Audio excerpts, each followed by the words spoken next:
মোৰ ভিডিঅ'ৰ দৰ্শকসকলক অন্য এটা ভিডিঅ'লৈ স্বাগতম। আজি মই আপোনালোকক দেখাবলৈ লৈছোঁ পানী টেঙানো কিদৰে প্ৰস্তুত কৰা হয়। এয়া প্ৰথমে মোৰ হাতত যে দেখিলে সেয়া হৈছে ঘৰতে পেৰা সৰিয়হৰ খলি হয় আৰু একেবাৰে ধুনীয়াকৈ ধুই মেলি থোৱা এই খলিহৈখিনি ধুনীয়াকৈ মিহি কৰাৰ পাছত এয়া দেখিছেনে জলকীয়া নহৰু আৰু অকণমান নিমখ দি পিচি লৈছোঁ সেয়া আৰু আটাইতকৈ মেইন ইনগ্ৰিডিয়েণ্টছটো হ'ল এইটো থেকেৰা দেখিছেনে থেকেৰাটো লাগিবই আৰু থেকেৰাটো হ'লে ভাল হয় লগতে লাইগুটি হ'লেও ভাল হয় লাইগুটিটো নাছিলে সেইকাৰণে থেকেৰাটো ধুনীয়াকৈ গৰম পানীত ভিজাই থোৱা হৈছে আৰু এয়া দেখিছে নহয় এই খলিহৈখিনিত মই দিছোঁ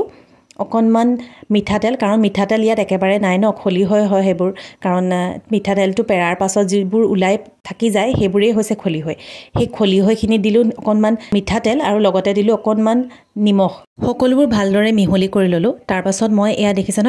থেকেৰাখিনিও ধুনীয়াকৈ পিচি লৈছোঁ তাত অকণমান নিমখ দি দিছোঁ আৰু অকণমান পানী দিছোঁ তাতকৈ বেছি আৰু একো দিয়া নাই এতিয়া সকলোবোৰ ধুনীয়াকৈ মিক্স কৰিম আৰু মিহলি কৰাৰ পাছতে এয়া দেখিছেনে আমাৰ পানী টেঙা একেবাৰে ধুনীয়াকৈ প্ৰস্তুত হৈ গ'ল বনোৱা দিনাখনি অকণমান তিটিকি লাগে অকণমান তিতা টাইপৰ লাগে কিন্তু পাছদিনাখনি খাবলৈ বিৰাট ধুনীয়া হয় আৰু খাবলৈ সঁচাকৈ খুব ভাল হৈছে এয়া কিন্তু মাৰ হাতেৰে প্ৰস্তুত কৰা দেই মই ভিডিঅ'টোহে কৰিছোঁ আপোনালোকক প্ৰচেছটো দেখালোঁ একদম খুব কম বস্তুৰে আৰু কম সময়তে হৈ যোৱা এটা ধুনীয়া অসমীয়া খাদ্য আৰু কলপাতত এইদৰে বান্ধি থ'লে বহুত দিনলৈ ভাল হৈ থাকে বহুত দিনলৈ খাব পাৰি মায়ে ধুনীয়াকৈ পেকিং কৰি থৈছে মই কিন্তু সেয়া ভিডিঅ' কৰিবলৈ নহ'ল